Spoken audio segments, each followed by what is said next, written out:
Hello, I am Yan Liu, and I'm a lawyer at the IMF. Hi, I'm Jeremy Zettelmeier, and I am an economist at the IMF. In order to fight COVID-19 and support those hit by the crisis, governments around the world have borrowed large amounts of money. As a result, debt levels are at historic highs. This mounting government debt, or sovereign debt, brings up an interesting question. What happens when a country can't pay what it owes? When a country is no longer able to service its debt, there are two possibilities. In some cases, the government can solve the problem by undertaking economic reforms and fiscal adjustment, while asking the IMF for a loan to cover its deficit in the meantime.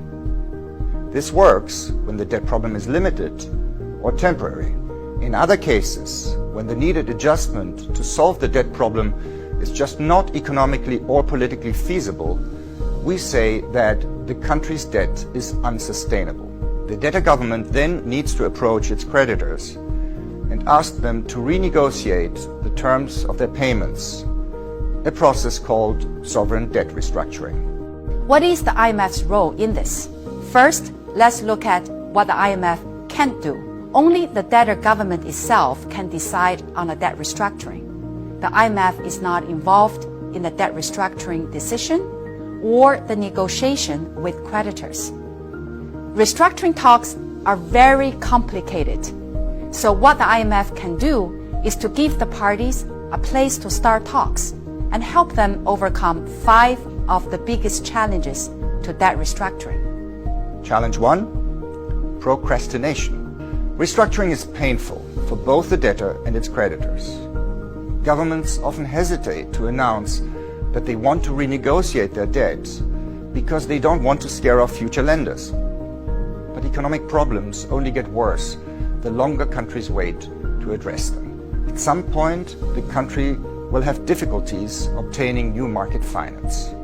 In such a situation, countries typically turn to the IMF for a loan. But the IMF can only lend to countries that have sustainable debt or that are taking credible steps to renegotiate their debts with their creditors.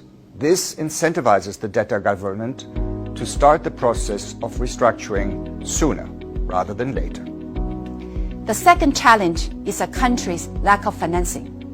When a country is renegotiating its debt, it typically has no access to financing from private lenders, but it needs financing to prevent disruptive cuts in government expenditures or sharp rise in taxes.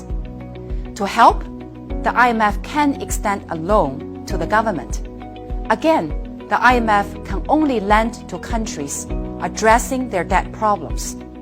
The third challenge is something called asymmetric information. If only the debtor knows how much it owes to all creditors and how much of its debt it can afford to pay back, this can create distrust with creditors.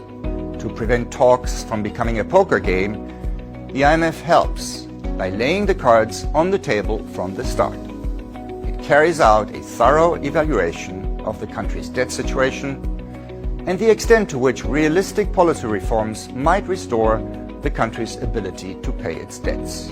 This leads to an estimate of the minimum debt relief that the country needs, which serves as a benchmark for negotiations. The fourth challenge, a lack of commitment. For a country to receive debt relief, it's important that it commits to addressing the policies that led to a buildup of unsustainable debt in the first place, even after they get relief. That is why IMF lending is set up to hold the debtor to its promises.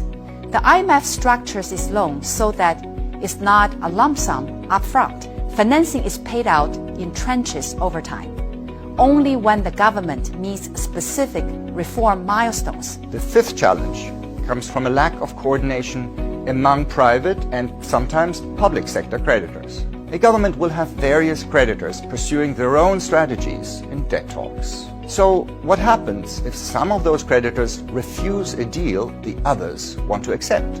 Here, the IMF helps in 2 ways. First, when a country is renegotiating its debts, the IMF will only lend to it if its renegotiation strategy is designed in a way that is likely to lead to high creditor participation.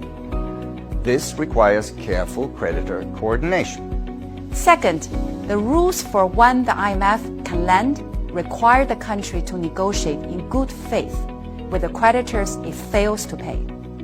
And as long as the country does it, creditors cannot block an IMF loan. This creates an incentive to strike a deal with the debtor. In addition, the IMF promotes the use of clauses in a debt contract that helps prevent a minority of creditors from blocking a debt restructuring. Together, these policies create incentives for all parties to cooperate. Even with the IMF working to facilitate a sovereign debt restructuring, it can be a time-consuming, highly complex process. But at least the IMF can give the two sides a place to start and incentives to find a solution.